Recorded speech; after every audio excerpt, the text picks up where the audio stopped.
Halo Sobat Spekta, kembali lagi di ITK Talk. Saya Samuel Goveri dari PPKS ITK. Hari ini kita akan membahas tentang apa itu PPKS atau penanganan dan pencegahan kekerasan seksual. Bersama kita hari ini sudah hadir narasumber-narasumber yang tentunya berkompeten di PPKS. Bisa perkenalkan diri dulu. Halo Sobat ITK, perkenalkan saya Justina Fitriani dari Divisi Pencegahan. Halo, kalau saya Siti Munfarida dari Divisi Penanganan. Hari ini kan kita akan membahas tentang PPKS gitu ya. Mungkin banyak teman-teman Sobat Spekta yang sedang menonton itu belum tahu apa sih PPKS itu, Satgas PPKS itu sebenarnya apa? Mungkin bisa dijelaskan terlebih dahulu, Bu. Nah, kalau dilihat dari kepanjangannya nih, yaitu Satgas PPKS. Nah, berarti dia adalah Satuan Tugas Pencegahan dan Penanganan Kekerasan Seksual. Nah, pada konteks ini, yaitu tugasnya mencegah dan menangani kekerasan seksual yang ada di lingkungan kampus atau perguruan tinggi. Berarti memang seberapa penting sih, Bu, sebenarnya PPKS ini ada di sebuah lingkungan pendidikan? Untuk saat ini dirasa sangat penting karena kondisi saat ini menunjukkan bahwa angka kekerasan seksual semakin tinggi, dan di antara angka tersebut sebesar 77% kekerasan seksual itu terjadi di perguruan tinggi. Bahkan tahun 2020 itu mencapai 1011 kasus. Nah, itu baru sebagian dari kasus, belum semuanya terlapor. Jadi bisa dibayangkan seberapa banyak kasus yang terjadi. Sangat memprihatinkan sekali kan. Berarti memang dari apakah ada arahan atau instruksi dari kementerian atau Kemendikbudristek untuk adanya PPKS ini di setiap lingkungan perguruan tinggi? Nah, dari keprihatinan tersebut ini kemudian Kemendikbudristek mengeluarkan peraturan yaitu nomor 30 tahun 2021 mengenai pencegahan dan penanganan kekerasan seksual di lingkungan kampus, di mana pada peraturan tersebut diinstruksikan kepada seluruh perguruan tinggi untuk membentuk Satgas PPKS.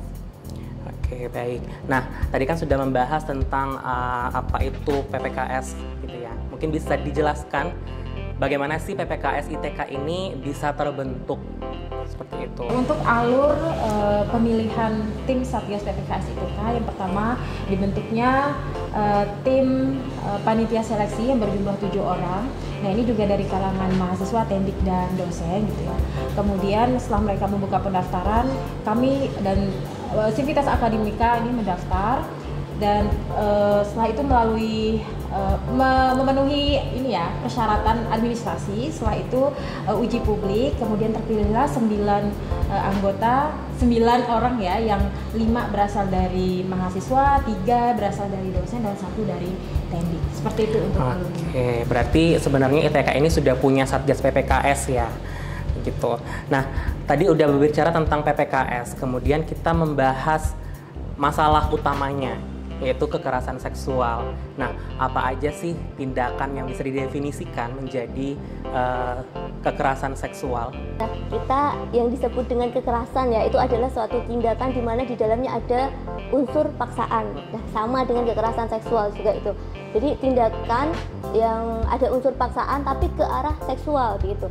Bisa mulai dari kegiatan merendahkan, kemudian melecehkan, menghina, sampai menyerang tubuh seseorang terkhusus pada bagian alat reproduksi seperti itu. Nah, biasanya itu terjadi karena ada ketimpangan relasi atau ketimpangan kuasa gitu. Mungkin ada contoh yang lebih eksplisit gitu ya, Bu, yang bisa diberikan supaya mungkin Sobat Spekta yang sedang menonton ini bisa tahu dan aware bahwa oh, selama ini saya tuh mendapat kekerasan seksual gitu loh. Ya, jadi selama ini orang taunya kayak kekerasan seksual itu suatu tindakan ke arah organ vital seperti itu.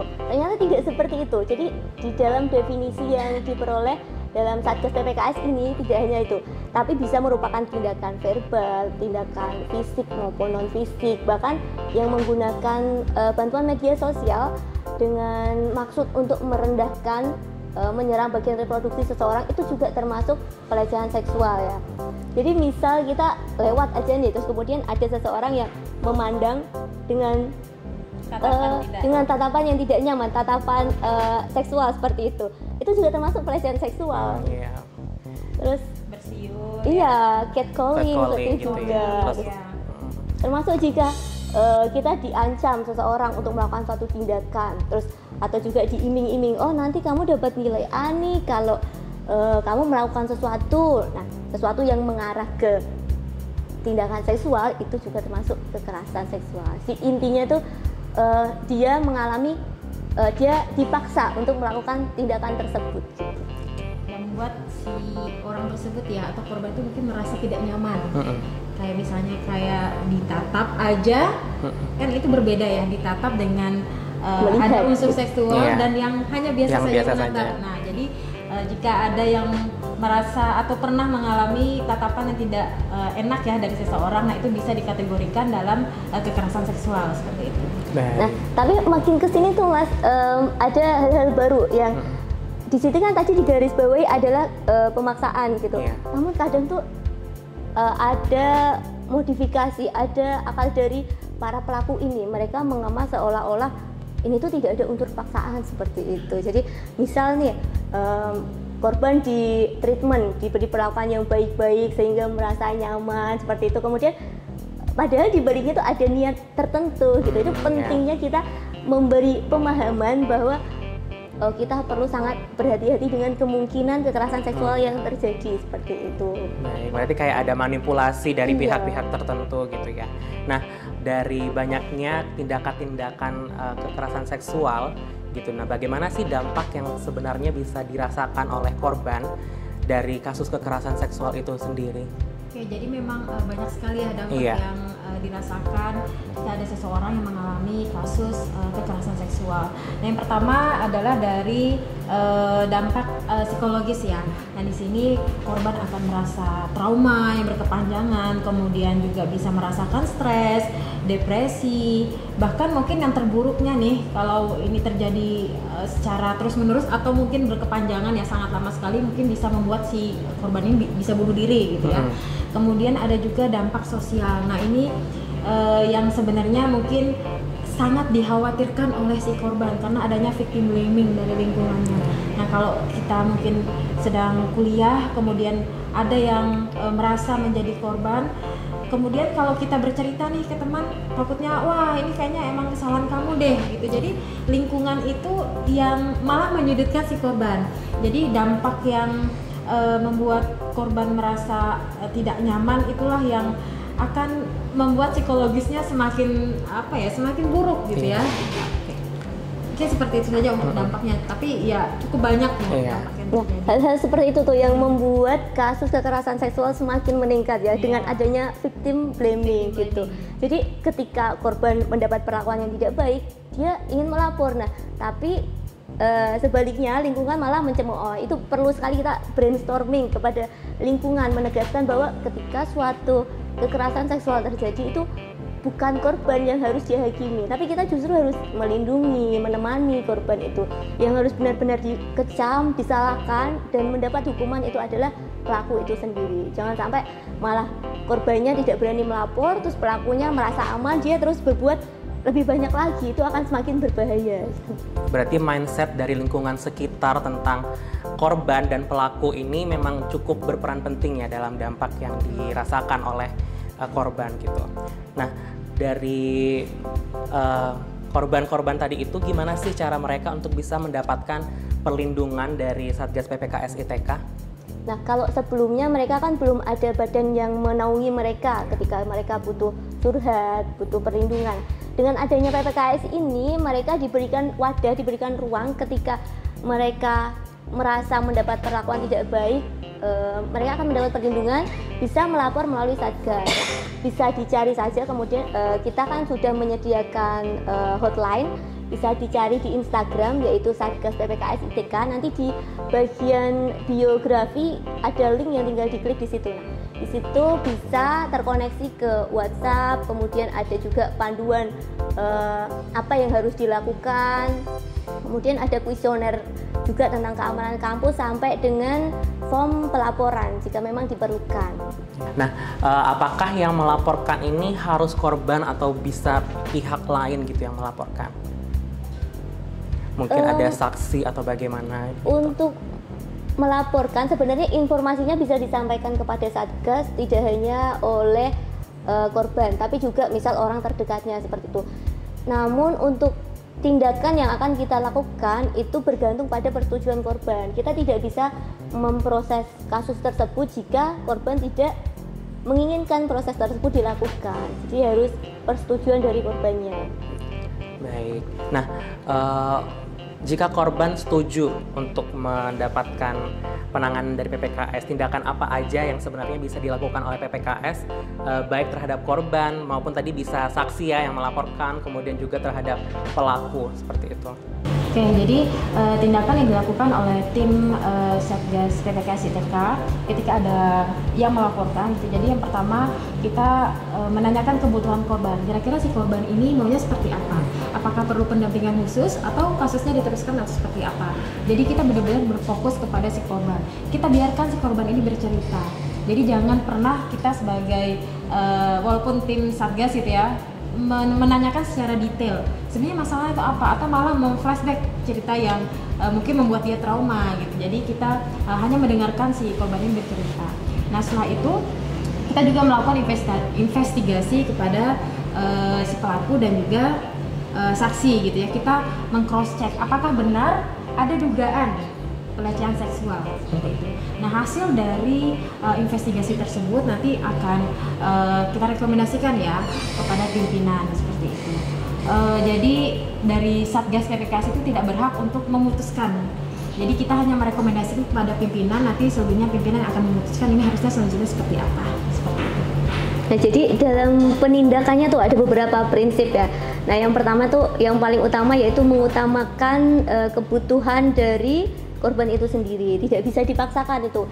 Apakah kamu harus bercerita, kamu harus lapor seperti itu. Ini tidak bisa. Jadi biarkan mengalir saja, kita hanya mendampingi seperti itu. Nah, prinsip-prinsip yang lainnya yaitu kita harus konsisten, terus kemudian independen. Kita tidak boleh dipengaruhi oleh pihak lain. Misal nih yang pelakunya dari orang yang memiliki kekuasaan lebih tinggi gitu. Nah, dari Satgasnya sendiri harus independen gitu. Terus kita harus konsisten juga. Terus terakhir ketika kasus selesai kita memastikan untuk tidak adanya keberulangan. Mungkin ini juga yang perlu diketahui bahwa korban ini identitasnya akan dijaga ya oleh tim Satgas. Jadi tidak masalah ketika memiliki permasalahan terkait kekerasan seksual, silakan untuk melapor, identitas akan dijaga kerahasiaan. Apakah tindakan perlindungan itu juga berlaku untuk saksi, Bu? Mungkin kan banyak saksi yang melaporkan ini nantinya akan mendapat tekanan, mungkin mendapat ancaman juga dari pihak-pihak yang mungkin terlibat seperti pelaku dan lain sebagainya gitu. Ya tentu saja itu juga hak yang sama diberikan tidak hanya kepada korban tapi juga kepada saksi. Okay. Nah, kita beralih dari tindakan yang diberikan oleh Satgas PPKS kepada korban ke program kerja apa yang diberikan atau yang akan dirancang oleh PPKS terkait dengan pencegahan kekerasan seksual di lingkungan kampus. Nah, jadi di struktur organisasi Satgas PPKS ITK ini ada ketua, yaitu Bapak Umar yang hari ini tidak bisa hadir. Kemudian ada sekretaris, selanjutnya ada 2 divisi, yaitu divisi pencegahan dan penanganan. Nah, di divisi pencegahan itu dibagi menjadi 3 bidang, yaitu ada edukasi, kemudian tata kelola, dan yang ketiga humas. Sementara untuk di penanganan ada laporan, investigasi, dan rekomendasi. Kemudian yang kedua yaitu advokasi dan pemulihan. Iya, untuk contoh-contoh program kerja atau kegiatan yang dilakukan oleh setiap divisi atau PPKS itu sendiri apa? Misal di bidang edukasi kita melakukan sosialisasi. Salah satunya yang pertama dulu kita lakukan yaitu memberikan sosialisasi kepada para mahasiswa yang hendak berangkat KKN. Nah, hal tersebut dilakukan untuk mencegah terjadinya kemungkinan kekerasan seksual selama mereka berkegiatan di luar kampus. Jadi tidak hanya di lingkungan kampus, tapi kegiatan mereka yang dilakukan di luar, di masyarakat juga mendapat perlindungan gitu. Terus kemudian beberapa kuliah tamu juga sempat dilakukan. Terus terakhir kegiatan kita yaitu berkolaborasi ya, Bu, sinergi ya, bersama kepolisian melakukan pencegahan dan penanganan kekerasan seksual di lingkungan kampus gitu. Kalau untuk tata kelola lebih ke penyediaan fasilitas, termasuk tadi yang menyediakan Instagram, pelaporan gitu. Terus banner-banner yang terpasang, stiker, pemberian stiker gitu. Terus Yang terakhir di pencegahan kita ada humas, termasuk kegiatan kita hari ini, podcast kita hari ini juga termasuk pencegahan di bidang humas.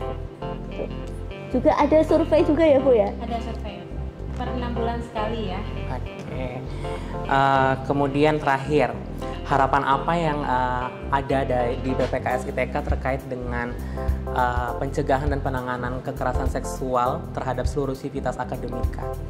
Oke, untuk harapan-harapan dari tim Satgas BPKS ITK pada seluruh sivitas akademika gitu ya, kami berharap untuk bisa saling menghargai, menghormati, membuat suasana terutama lingkungan kampus ya. Yang terpenting adalah perlunya pemahaman tentang konsep kekerasan seksual. Nah, di sini seluruh sivitas akademika harapannya bisa memahami dan mengetahui apa saja bentuk-bentuk dari kekerasan seksual sehingga ini bisa dicegah ya di kemudian hari gitu ya. Seperti itu saja. Silahkan mungkin Ibu Siti Munfarida mau menambahkan. Ya, jadi seperti yang sering dipesankan oleh Mas Menteri kita di mana-mana itu, perguruan tinggi merupakan batu loncatan. Jadi harus terbebas dari berbagai macam kekerasan karena merupakan tempat untuk mengembangkan potensi untuk mencapai masa depan. Jadi semoga kita bisa terus berkolaborasi bersama-sama, saling mendukung untuk menciptakan kampus yang aman, yang nyaman untuk menciptakan masa depan. Jadi dari sekian banyak perbincangan yang kita lakukan pada siang hari ini, yang bisa saya tekankan adalah untuk jangan pernah takut untuk melapor, gitu, baik sebagai korban maupun kita yang melihat atau menyaksikan kasus kekerasan yang terjadi, karena ya itu adalah hak asasi manusia yang harus kita jaga, dan juga kerahasiaan para korban maupun saksi itu dijaga, merupakan sebuah prinsip utama yang dipegang oleh Satgas PPKS ITK. Sekian ITK Talks hari ini, sampai jumpa di ITK Talks seri selanjutnya.